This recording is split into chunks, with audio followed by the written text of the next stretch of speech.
Good morning and welcome to the NROL-167 mission launch webcast.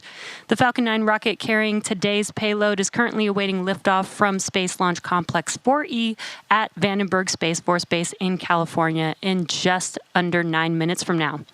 Hello everyone, my name is Jesse Anderson and I'm a Senior Structures Engineering Manager here at SpaceX. Today's mission carries a national security payload designed, built, and operated by the National Reconnaissance Office, or NRO. Today's mission will be SpaceX's 396th overall launch, the 101st launch of 2024, and the 8th NRO launch on a Falcon 9 rocket. This mission continues the NRO's cutting-edge capability of building and developing the U.S. government's largest satellite constellation in history to deliver critical information that can only be obtained from the vantage point of space.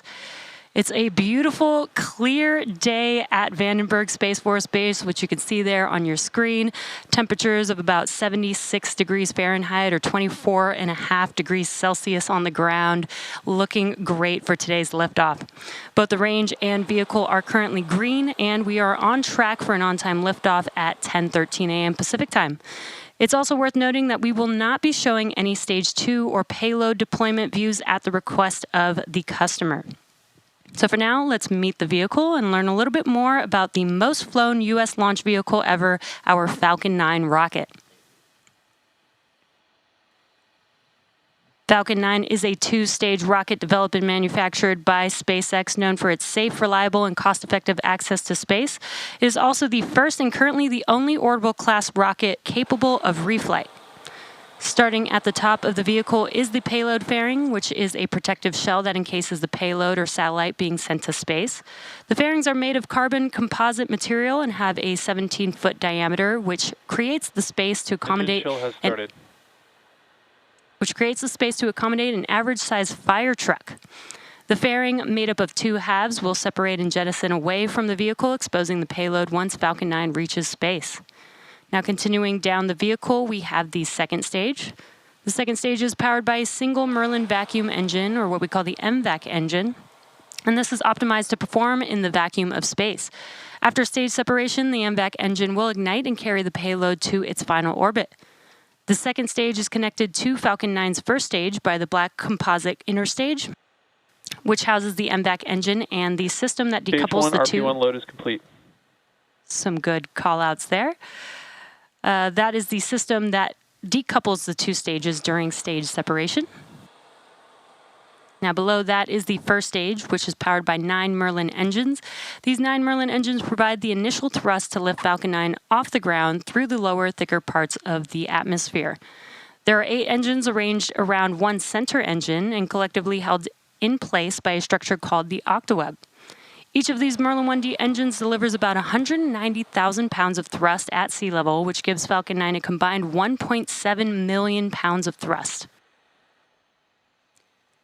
After stage separation, stage 1, which we also call the booster, will return back to Earth for recovery and reuse on a future mission, which using a combination of Merlin sea-level engines and the 4 titanium grid fins located near the top of the booster, which will guide the vehicle during its re-entry and landing.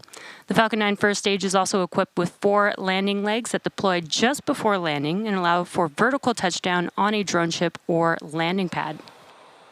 For today's mission, we'll be attempting to land this booster on our drone ship, Of Course I Still Love You, which is currently stationed in the Pacific Ocean, which you can see there on your screen. Both the weather and the vehicle... Falcon 9 tanks are pressing for strongback retract. Again, some good callouts there. Both the weather and the vehicle continue to look good for today's launch out of Vandenberg Space Force Base in California.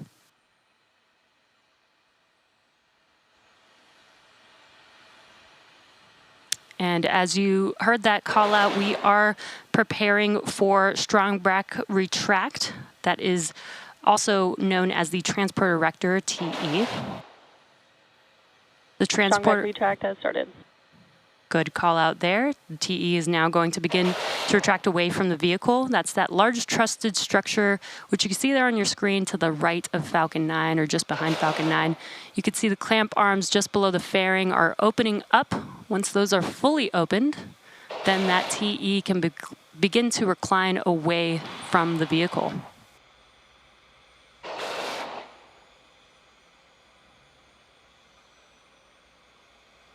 And you can see that the clamp arms are fully open and that TE is starting to move away.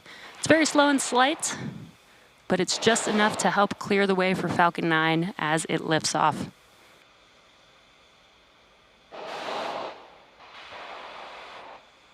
Now the first stage is connected to a launch mount at the base of the TE, but the TE is hinged and will retract away even further in preparation for launch at T0.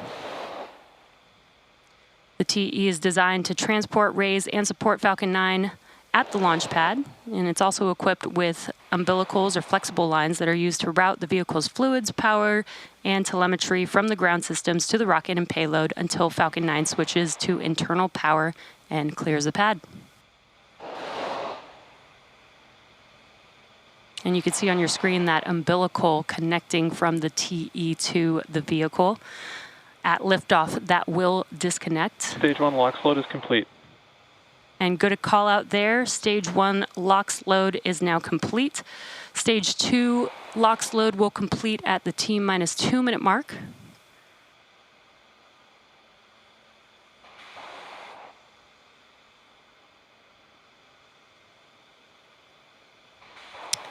And again, we are still loading liquid oxygen on the second stage, but once that concludes at the T-minus 2 minute mark, that will conclude propellant loading for Falcon 9.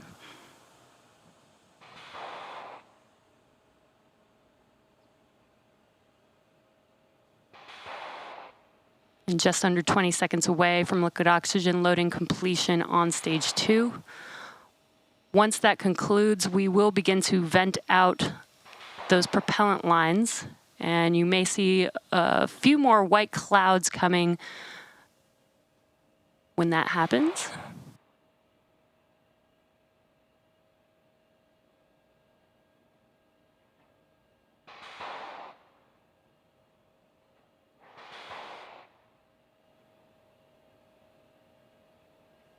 Just waiting for that call out for liquid oxygen loading on second stage to be completed. Stage 2 LOX load is complete. And there's that call out that we were waiting for. Now that liquid oxygen loading is complete on the second stage, again, this concludes propellant loading on Falcon 9. Ground gas closeout. And you can hear and see that those white clouds on your screen coming from the TE. That is us venting out the propellant lines. That really cold liquid oxygen gas coming in contact with the warmer ambient air is what's causing that condensation that you see there on your screen.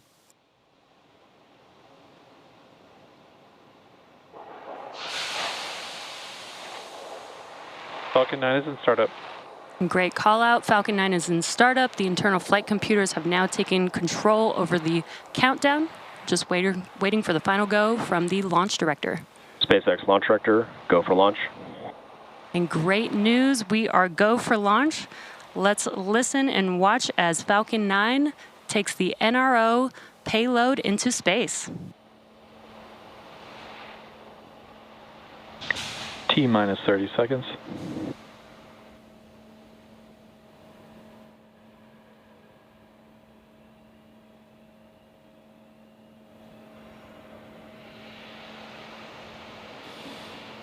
T-minus 15.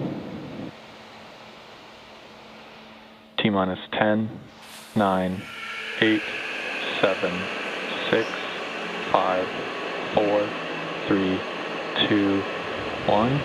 Ignition and launch. Go Falcon, go SpaceX.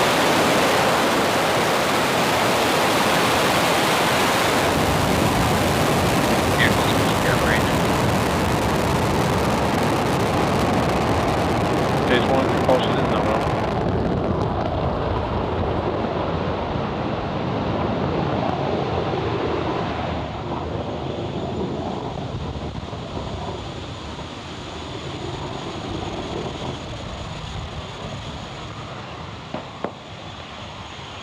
T plus 35 seconds into launch, and Falcon 9 has successfully lifted off from Space Launch Complex 4E at Vandenberg Space Force Base in California.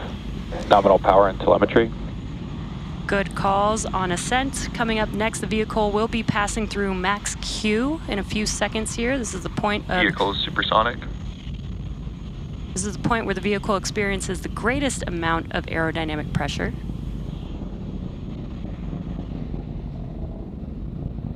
Execute.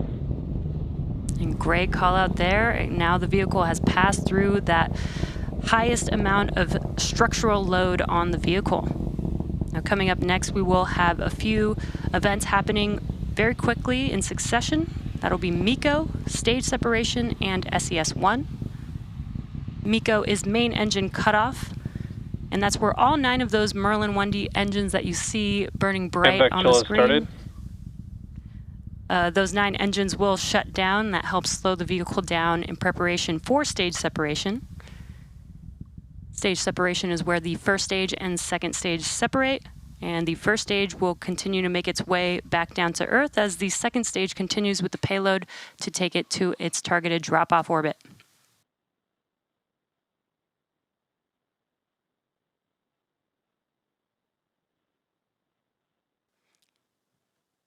And we are coming up on MECO stage separation and SES-1. SES-1 is second stage engine startup 1. That's where we'll light that MVAC engine on the second stage.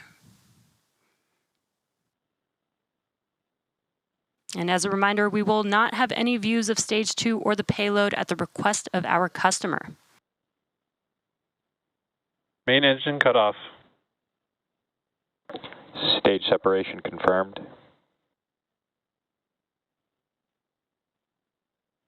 And back ignition. Beautiful views. We had MECO, stage separation, as well as the ignition of the second stage engine. And now that first stage vehicle is making its way back down to Earth, and a great view there with the grid fins deploying.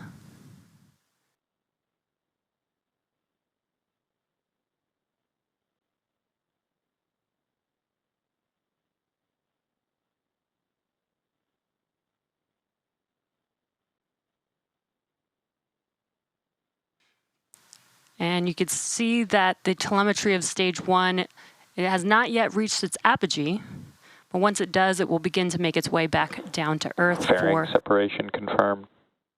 For landing. And good call out there that we had confirmation of fairing separation. We will be attempting to retrieve the fairing halves today once they fall back down to Earth with our recovery vessel Go Beyond in the Pacific Ocean. Today's fairings are flying for their 16th and 7th times today.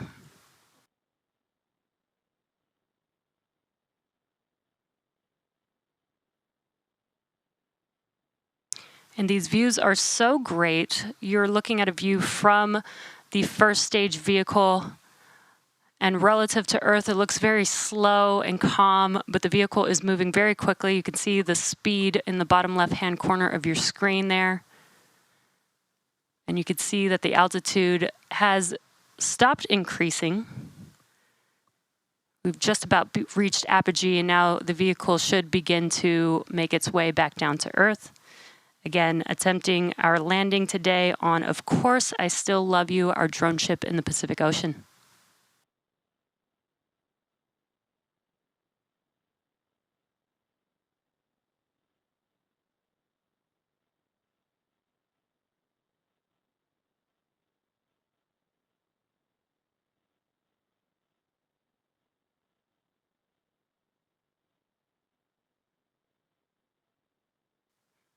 Now we're just about a minute away from the next event for the first stage. That will be the entry burn.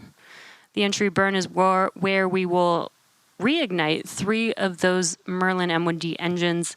This helps slow the vehicle down as it's re-entering the Earth's atmosphere. And that burn should last about 20 seconds long for this mission today. And some cool views here. This is from the first stage looking forward towards the top of the vehicle. And this is inside of the inner stage section of Falcon 9.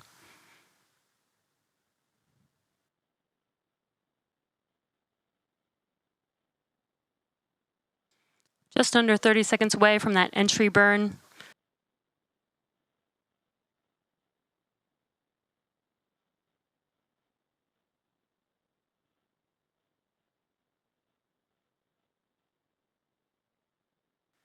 Such great views here today. Again, we are coming up on the entry burn for the first stage vehicle. You can see the altitude decreasing, and we'll reignite those engines to help slow the vehicle down even more. Stage 1 entry burn startup.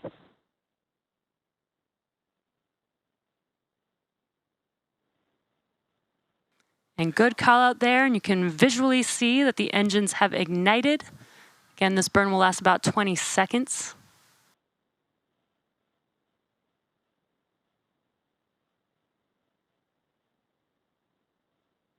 Stage 1 entry burn shutdown. And good call out there, as well as visually seeing that the engines have shut down. That concludes the entry burn for this first stage's journey back to Earth. The next event will be in just under a minute from now. Stage 1 FTS is saved. In just under a minute from now, we will ignite the center engine on the vehicle for the landing burn. The landing burn will last about 15 seconds long, and that helps slow the vehicle just in time to touch down again on a drone ship. Of course, I still love you, currently in the Pacific Ocean.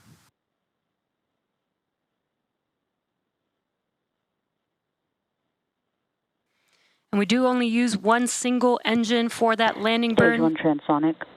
Stage 2 FTS is saved. Each of these engines has 190,000 pounds of thrust, again, just enough to slow down the vehicle. We are currently using the drag from the atmosphere to help slow down the vehicle, and you can see the speed dropping, again, the bottom left hand of your screen, that it's drastically dropping as we're getting closer and closer to Earth on the first stage. Stage 2 is in terminal guidance. Stage 1 landing burn.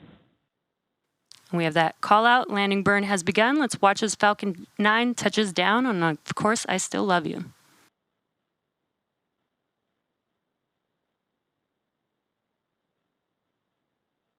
Landing leg deploy.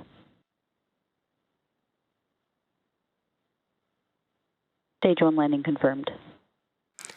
And great views there. Falcon 9 has touched down on, of course, I Still Love You. This was the 21st launch and landing for this booster. This landing marks SpaceX's 358th recovery of an orbital class rocket, including the first stage landings for Falcon 9 and Falcon Heavy. Today's mission marks